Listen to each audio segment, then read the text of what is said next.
on đi on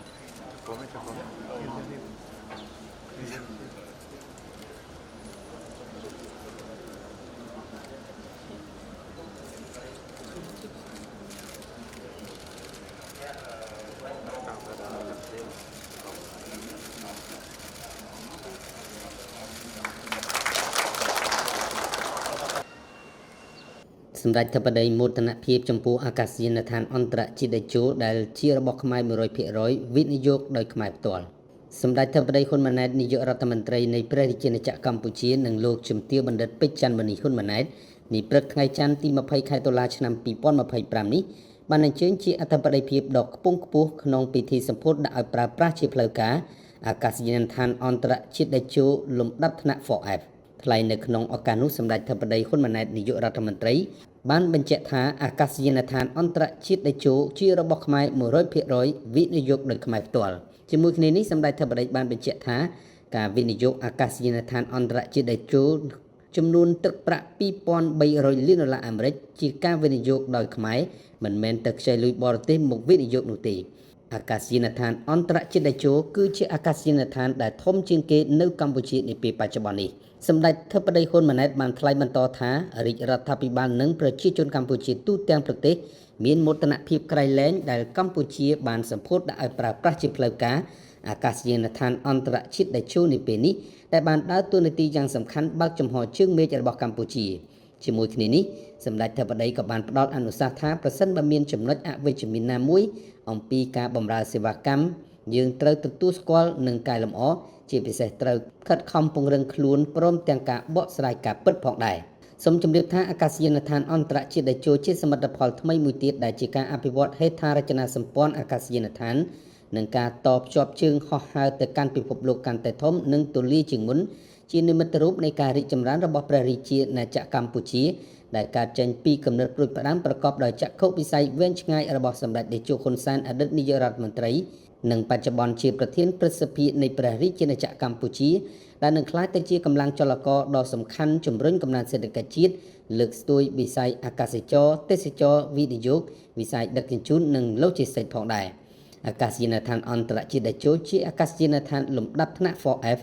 រួមទាំងហេដ្ឋារចនាសម្ព័ន្ធគាំទ្រត្រូវបានចំណាយទុនវិនិយោគសរុបចំនួន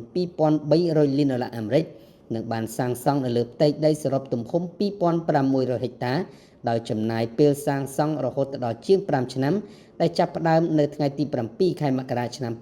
2020និងបញ្ចប់នៅថ្ងៃទី31ខែកក្កដាឆ្នាំ2025អាកាសយានដ្ឋានអន្តរជាតិតេជោមានហេដ្ឋារចនាសម្ព័ន្ធគ្រប់លក្ខខណ្ឌតាមស្តង់ដារអន្តរជាតិដែលអាចបម្រើការហោះហើរបានដល់យន្តហោះគ្រប់ប្រភេទទាំងជើងហោះហើរនៅក្នុងតំបន់និងជើងហោះហើររយៈចម្ងាយឆ្ងាយដែលចុះចតបានដោយសុវត្ថិភាពការសាងសង់អាកាសយានដ្ឋាននេះត្រូវបានបែងចែកចេញជា3ដំណាក់កាលគឺដំណាក់កាលទី1ពីឆ្នាំ2020ដល់ឆ្នាំ2030ដែលអាចទទួលអ្នកដំណើរ15លាននាក់នៅក្នុងមួយឆ្នាំដំណាក់កាលទី2គឺពីឆ្នាំ2030ដល់ឆ្នាំ2050ដែលអាចទទួលអ្នកដំណើរចំនួន30លាននាក់នៅក្នុងមួយឆ្នាំនិងដំណាក់កាលទី3ក្រោយពីឆ្នាំ2050នឹងអាចទទួលអ្នកដំណើរចំនួន50លាននាក់នៅក្នុងមួយឆ្នាំពលាយន្តហោះនេះបើយើងប្រៀបធៀបប្រទេសយើងមិនខុសគ្នាទេទីនេះយើងឃើញប៉ុន្តែមិនទាន់សង់អស់នៅសល់2,000ហិកតាទៀតដូច2,000ហិកតាអញ្ចឹងដែរបំរុង2,000ហិកតានេះគឺមិនមែនទុកចោលជាដីស្រែទេគឺមានចក្ខុវិស័យសម្រាប់ប្រៀបចំជាតំបន់ឧស្សាហកម្មជាតំបន់លំនៅឋានជាតំបន់បង្កើតការងារបង្កើតរបរផ្សេងទៀតអញ្ចឹងនៅក្នុងរយៈពេល10 15 20ឆ្នាំទៀតកន្លែងនេះនឹងកាន់តែប្រែប្រួលប៉ុន្តែមកដល់ម៉ោងនេះពេលនេះកន្លែងនេះបានប្រែប្រួលពីកន្លែងដែលធ្លាប់ទៅជាបឹងទៅជាដីស្រែចំការមីននៅសល់កាកសំណល់ពី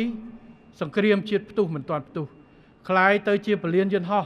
ដ៏ស្កឹមស្កៃមួយដែលប្រជាជនទូទាំងប្រទេសអបអរសាទរនេះគឺជាការវិវត្តមួយដែលយើងត្រូវមានមោទនភាពបាទមិនខុសពីប្រទេសយើងដែលចេញពីសង្គ្រាមចេញពីការបាក់បែកចំនួន79កសាងបដាបណ្ដល់បោកនេះដែលយើងត្រូវមានមោទនភាពទោះបីជាយើងមិនទាន់ជាប្រទេសអ្នកមានប៉ុន្តែយើងក៏បានវិវត្តដើរមកច្រើនហើយមានចក្ខុវិស័យសម្រាប់បន្តទៅទៀតទី2 ប្រជាជនខ្មែរយើងរាប់ច្រើនរៀនអ្នកអបអរសាទរខ្ញុំចាំសប្តាហ៍ណាមួយនោះអ្នកមកមើលនេះឡើងកកស្ទះតែម្ដងគាត់មកមើលដោយកកស្ទះគាត់ចង់មកមើលមកអបអរសាទរ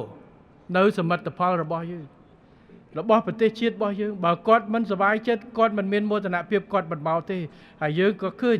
ហើយអបអរសាទរនៅក្នុងកិច្ចការនេះដែលប្រជាពលរដ្ឋយើងមិនថាអ្នកនៅក្នុងប្រទេសអ្នកមិនចាំបាច់ធ្វើដំណើរក្រៅប្រទេស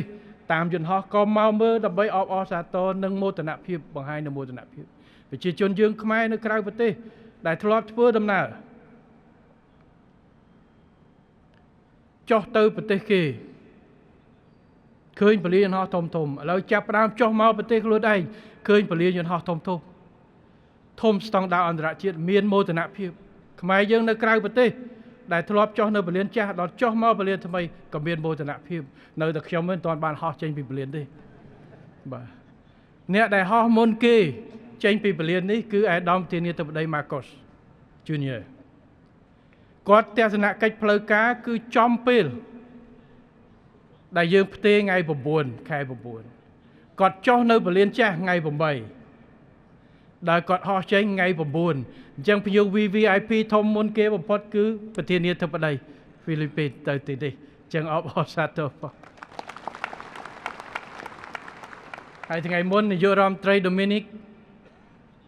Commonwealth នោះគាត់ក៏មកគាត់ថាគាត់សប្បាយចិត្តខ្ញុំប្រាប់ថាឯកឧត្តមសំណាងជាងខ្ញុំមិនទាន់បានហោះចេញពីដឹងផងខ្ញុំធ្លាប់មកទីនេះនៅពេលមិនទាន់ចប់សាងសង់មកសម្ដែងសម្ដាលជាមួយបងប្អូនហើយថ្ងៃនេះគឺជាលើកទី1ដែលខ្ញុំឃើញរូបព្រះដោយផ្ទាល់ថ្ងៃមុនជិះលួចមកអើតមើលជិះកាត់ទេបានមើលពីក្រៅអញ្ចឹងគឺជាមោទនភាពដែលប្រជាពលរដ្ឋយើងទាំងអស់ហើយក៏ដូចជាប្រទេសយើងដែលប្រជាពលរដ្ឋយើងរីករាយអបអរសាទរទោះបីជាមិនទាន់មានដូចប្រទេសគេតែយើងមានមោទនភាពដែលយើងដើរមកដល់ទីនេះប៉ុន្តែវាគ្មានអីល្អឥតខ្ចោះហើយក៏គ្មានអីដែលឲ្យតម្រូវចិត្តគ្រប់គ្នានោះទេកន្លងទៅខ្ញុំឃើញតាម Facebook តាមអីមានទស្សនៈមួយចំនួនតូចគាត់លើកកតាំងអ្នកខ្លះក៏ថាខ្មែរក្រចាំបាច់ធ្វើពលានធំធ្វើអីទៅអញ្ចឹងទៀតអ្នកខ្លះថាអញ្ចេះថាអញ្ចោះបាទរឿងសេវាមិនទាន់មកជ្រុងរឿងចេះខ្ញុំគិតថាវាតែតែមានមិនបញ្ហាទេវាដូចប្រទេសយើងប៉ុន្តែអ្វីដែលខ្ញុំលើកនេះមិនលើកសំដៅទៅលើភាពអវិជ្ជមាននោះទេអ្វីដែលខ្ញុំសំដៅនេះសំដៅទៅលើថាតើយើងត្រូវឆ្លើយតបជាមួយភាពអវិជ្ជមានយ៉ាងម៉េចទន្ទឹមនឹងពេលដែលយើងមានទស្សនៈសប្បាយរីករាយបើសិនជាមានការរបស់ខ្ញុំថាការឆ្លើយតបជាមួយទស្សនៈអវិជ្ជមានមានពីរទី1ត្រូវធ្វើយ៉ាងណាដើម្បីបើសិនជាការបកស្រាយការលើកឡើងនោះមិនពិតយើងត្រូវបង្ហាញការពិតកុំឲ្យមានការយល់ច្រឡំប៉ុន្តែអ្វីដែលជាស្នូលគឺត្រូវទទួលស្គាល់បើសិនជាអវិជ្ជមានឬអវិជ្ជមានត្រូវធ្វើយ៉ាងម៉េចពង្រឹងនិងកែលម្អវាឲ្យកាន់តែរឹងមាំនេះគឺជាទស្សនៈដែលយើងយកទៅត្រូវពង្រឹងពលាននេះតទៅទៀតបាទបើគេថានឹងបោះប្រទេសនេះប្រទេសនោះមិនពិតយើងត្រូវចេញទៅប្រាប់ថាអត់ទេអានឹងបោះខ្មែរកូនខ្មែរ 90% ធ្វើមិនជាពាក់ស្អីទេឲ្យបងប្អូនមហាជនបានធ្វើបើសិនជាគេលើកបញ្ហាសេវាកម្មមានបញ្ហាយើងត្រូវទី1កុំអាលបដិសេធត្រូវទៅមើលសិនតើមានបញ្ហាអត់បើមានបញ្ហាត្រូវដោះស្រាយឲ្យពង្រឹងឲ្យបានអានឹងខ្ញុំអរគុណឃើញពលានហោះចាត់វិធានការនេះល្អថ្ងៃមុនរឿងជីរឿងអីណានោះលោកអុកញ៉ាឆាលវ៉ាន់ឃើញខ្ញុំឃើញគាត់ទៅដោះស្រាយត្រួតពិនិត្យមើលតែម្ដងព្រោះត្រូវថាទទួលស្គាល់ការរិះគន់ឬការអីមួយវាជាចំណុចមួយដែលយើងត្រូវទទួលដើម្បីមើលខ្លួនឯងហើយបើខុសពង្រឹងខ្លួនឯងមានតែការពង្រឹងខ្លួនឯងកាត់បន្ថយភាពអវិជ្ជមាននោះទេទើបយើងមានអាចគេថាបិទនៅការរិះគន់ជាអចិន្ត្រៃយ៍បានបើមិនអញ្ចឹងទេយើងមិនអាចធ្វើបានទេអ្វីដែលខ្ញុំចង់លើកនោះគឺថាអ្វីដែលយើងបានធ្វើមកដល់ម៉ោងនេះគឺស្ថិតទៅលើមិនមែនតែអគារល្អនោះទេពេលដែលយើងបើកគឺសេវាកម្មនិង កិច្ចការងារជំរុញផ្សេងទៀតអ្វីដែលយើងបានមកដល់ម៉ោងនេះបានល្អគឺបញ្ជាក់អំពីការខិតខំរួមគ្នារួចទៅហើយរបស់មន្ត្រីនៅទទួលធ្វើការនៅទីនេះរបស់វិស័យឯកជនរបស់បុគ្គលិកទាំងអស់គ្នានៅទីនេះអញ្ចឹងខ្ញុំសូមធ្វើការកោតសរសើរហើយបន្តកិច្ចការងារនេះបាទដើម្បីយើងពង្រឹងខ្លួនយើងហើយភារកិច្ចដើម្បីឲ្យពលាននេះកាន់តែទំនើបកាន់តែមានការទទួលខុសត្រូវនឹងទៅជាពលានមួយដែលគេទទួលស្គាល់នូវគុណភាពរយៈពេលវែងជាកាតព្វកិច្ចរបស់អ្នកណាជាកាតព្វកិច្ចរបស់ទាំងអស់គ្នានៅទីនេះយើងមានពហុស្ថាប័នយើងមានមន្ត្រីតាំងពីអន្តោប្រវេសន៍មន្ត្រីសន្តិសុខ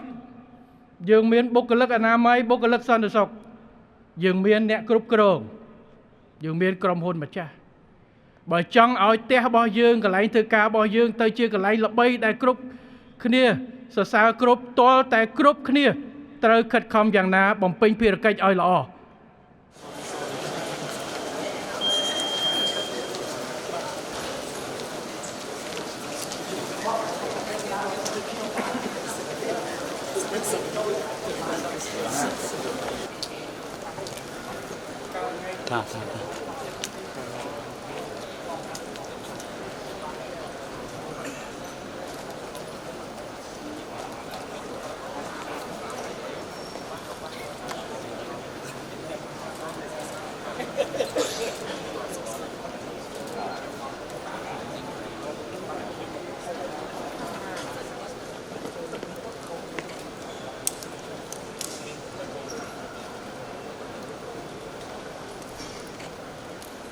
Please remove passport cover and insert passport. Please remove passport.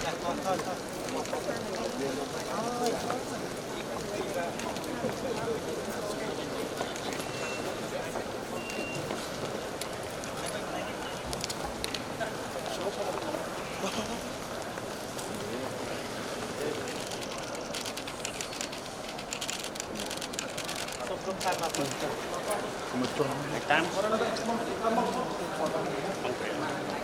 Salad